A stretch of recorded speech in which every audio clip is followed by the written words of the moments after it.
Mulailah. Assalamualaikum warahmatullahi wabarakatuh. Kami dari kelompok 2 ingin mempresentasikan hasil proyek kami tentang antrian rumah sakit. Nah, sebelum itu kami ingin memperkenalkan terlebih dahulu. Perkenalkan, nama saya Nazarina Zarifah. Saya Dinda Cahyani Kencana Pane. Saya Elvita Kairani NST. Dan saya Salmiah Nasution. Oke, baik. Pertama, saya ingin membahas tentang halaman utama untuk apa namanya untuk pasien. Nah, di sini itu adalah halaman indeks untuk em, si pasien atau pengguna itu tahu kapan jadwal praktek dokter, layanan poli, dan dokter yang tersedia di rumah sakit kami. Nah, jadi untuk jadwal praktek dokter itu ada dokter, poli, dan nama polinya sama jadwal prakteknya. Untuk layanan poli ada 6. Nah, terus ada dokter sedia, ada 6 juga. Nah, kita lanjut ke halaman login yang akan dilanjutkan oleh Dinda. Baik, selanjutnya di sini saya akan menjelaskan halaman login. Jadi untuk login ini tuh em, bisa diakses oleh tiga user, yaitu pasien, dokter, dan juga admin. Untuk pasien baru itu harus melakukan registrasi terlebih dahulu dan mengisi form seperti nama, email, password, dan lain-lain. Nah, ketika sudah selesai mengisi form, isi dulu coba.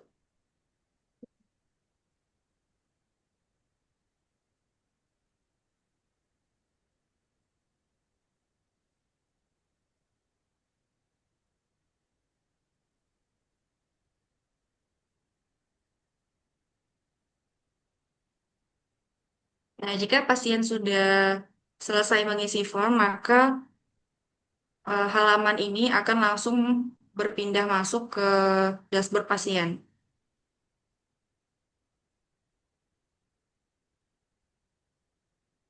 Nah, didaftar, nah langsung masuk ke portal pasien, dan selanjutnya juga akan masuk otomatis ke database. Bisa dilihat database pasiennya, apakah ada yang bernama Ade.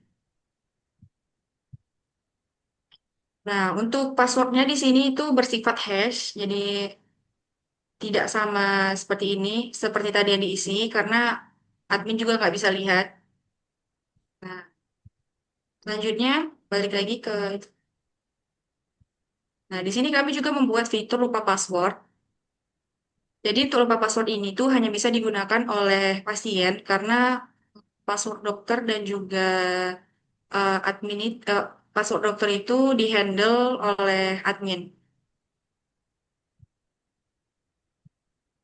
Contohnya seperti ini, email yang terdaftar tadi AD.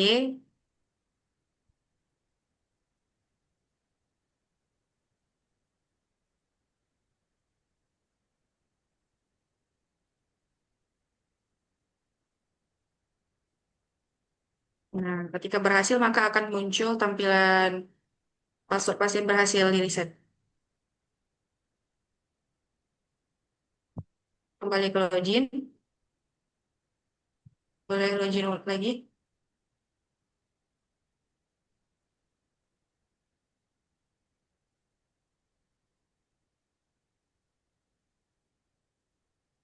Nah, seperti ini.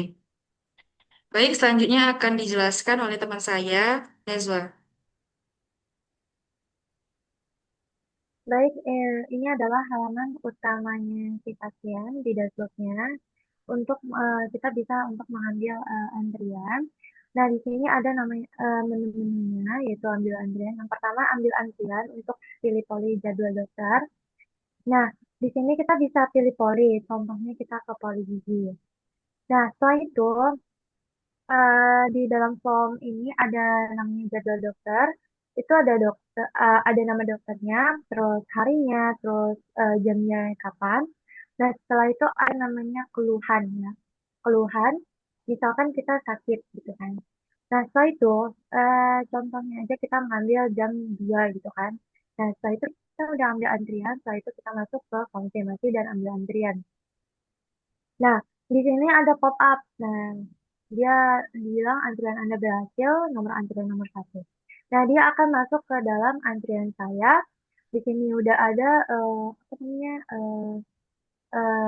keluhannya, oke. Dan di sini ada namanya status, statusnya masih menunggu. Dan kita kembali. Nah, di sini ada namanya antrian saya. Ini sama seperti yang tadi. Cuman kalau misalnya mau secara langsung, eh, kayak apa namanya, secara simpel aja kita lihat aja dari sini. Atau mau secara detail bisa lihat dari sini juga. Nah, setelah itu di sini ada rekam medis kunjungannya belum ada karena belum dikasih ya rekam medis dari dokter dan di sini antriannya masih menunggu. Dan terus di sini ada rekam medis. Nah, ini adalah untuk catatan dari dokternya langsung. Oke, lanjut ke dokter.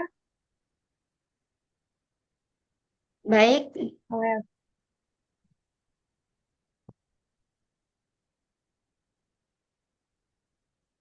sekarang baik saya akan menjelaskan untuk halaman dokter.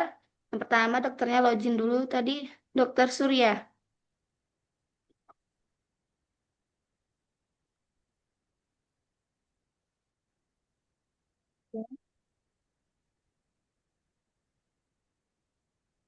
Oke, nah, di sini ada halaman dokter.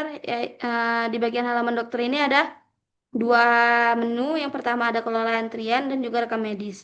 Nah, di sini ada nampak di bagian atas sini paling atas di navbarnya itu terlihat bahwa di dokter ini ada satu antrian hari ini.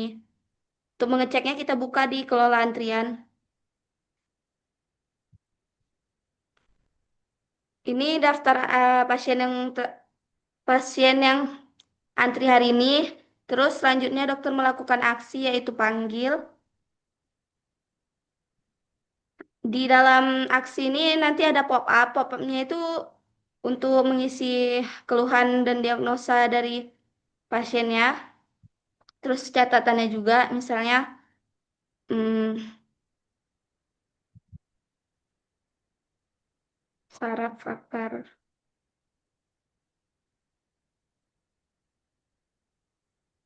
Catatannya,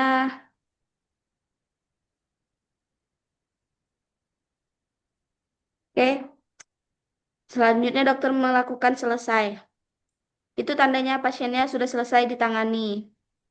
Dan ini adalah halaman riwayat rekam medis untuk mengecek siapa-siapa saja yang sudah pernah ditangani oleh Dokter Surya. Itu bisa dilihat dari aksinya, ada lihat detail. Di sini ada nampak diagnosis dari dokternya tadi dan juga catatan dokternya. Untuk dicari pasien ini di sini bisa mencari untuk misalnya kalau dokternya ini kan sudah banyak menangani pasien, itu tinggal nyari aja dengan namanya atau dengan nomor RM-nya. Contohnya kita mencari nama Dinda.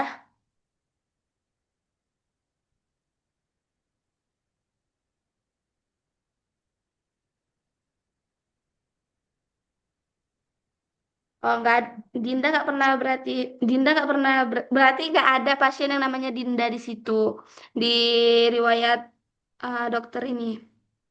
Oke, selanjutnya ke menu kedua.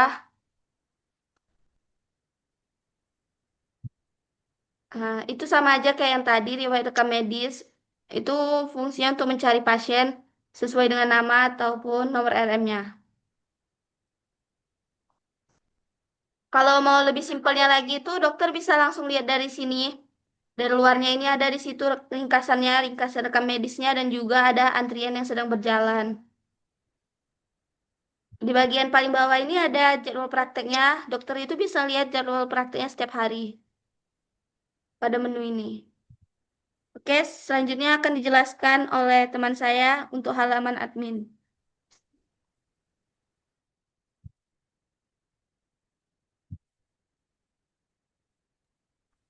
Eh, di sini, nah di sini tampilan ada tampilan beranda admin yang dimana di sini ada total pasien 10, total dokter 6 dan antrian untuk hari ini ada satu. Nah, untuk total dokter hari ini kan dia tuh ada jadwalnya ada 6 dokter yang aktif pada hari ini. Nah, untuk kita mau menambah dokternya, uh, bisa kita tambah dari kelola data dokter.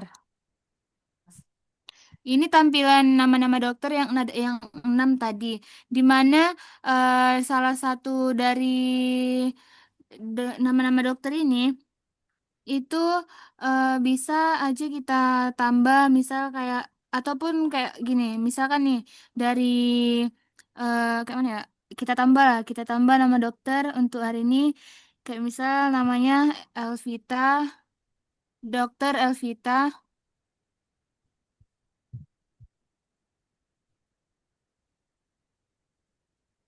rs.com.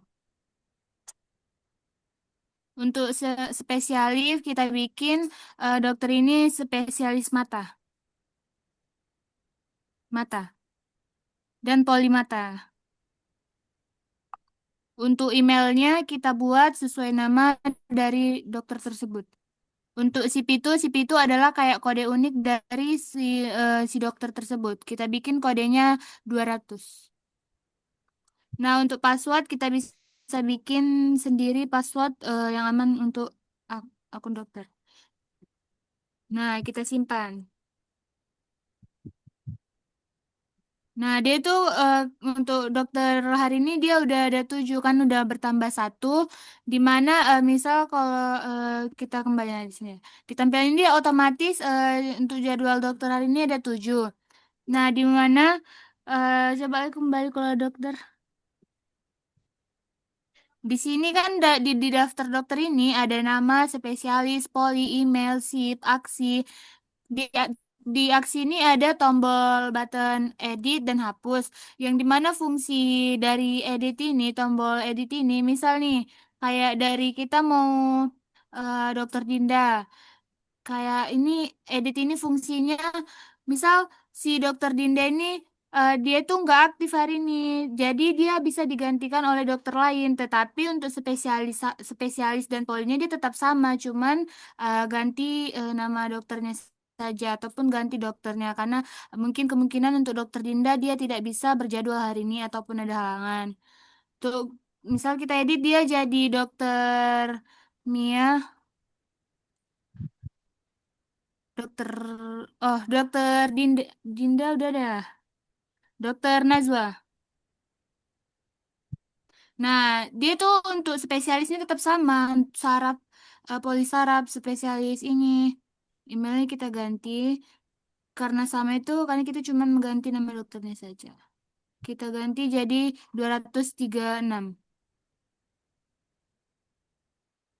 Untuk password, kita bikin sesuai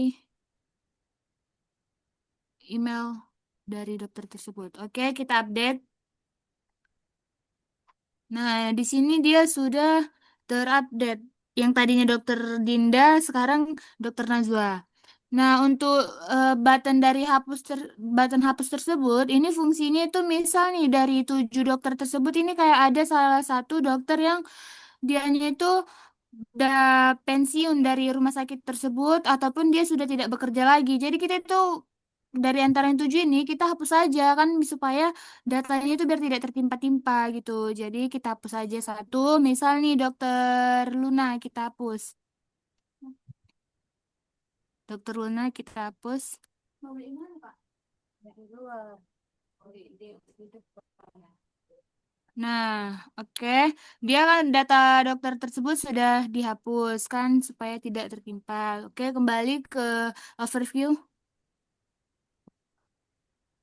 Nah, di sini total dokternya udah 6 lagi. Jadi itulah fungsi dari edit dan button edit dan hapus tadi. Nah, untuk pasien tersebut ini kan ada 10 pasiennya. Jadi kita bisa lihat data pasien itu di sini dia. Lihat data pasien. Inilah dari data pasien hari ini. Nah, di sini ini kan ada misal nih kayak dari daftar pasien ini ada 100 dari 1. Kita mau cari satu pasien supaya simple. Dianya itu kayak kita carinya langsung dari nomor RM-nya aja rekam medisnya biar tidak capek kan manual satu-satu carinya. Misal kita mau cari kan di sini ada Najwa. Misal kita mau cari Najwa. Najwa itu ada dua. Jadi kita harus ingat nama rekam medis kita masing-masing supaya kita itu biar apa ya, biar lebih simple. Nah, kita cari RM 1764. Oke. Nah, di sini dia langsung menuju ke pasien yang kita cari. Nah, oke, riset lagi coba. Di sini di bagian aksi ini kan ada tombol tombol hapus. Itu fungsinya untuk dari pasien tersebut ini udah ada nggak aktif lagi. Ini kan nama-nama pasien yang aktif. Nah, dari sisa misalkan dari 100 antara satu ini ada satu pasien yang udah nggak aktif ataupun itu bisa dibilang pasien tersebut sudah meninggal atau apa. Jadi kan nggak mungkin kita bikin datanya tetap ada di sini secara permanen, secara permanen. Siapa tahu nanti kan kayak ada pasien lagi yang datang, kan kita nggak tahu tuh. Kadang ada juga yang alamatnya sama, nomor HP-nya sama, gitu nih. Jadi kita hapus saja supaya datanya tidak double. Misal kita hapus data dari Rizka Medan, oke. Dia itu udah nggak aktif lagi, ataupun data tersebut sudah tidak aktif. Eh, oke, kembali lagi. Nah, jadi total pasiennya sudah otomatis berkurang jadi satu, datanya jadi 9. Untuk statistik antrian hari ini, yang menunggu ada 0 pasien dan yang selesai masih satu pasien yang ditangani. Oke, saya kembalikan kepada moderator. Baik, untuk presentasi kami tentang website antrian rumah sakit, kami pamit mengundurkan diri. Wassalamualaikum warahmatullahi wabarakatuh.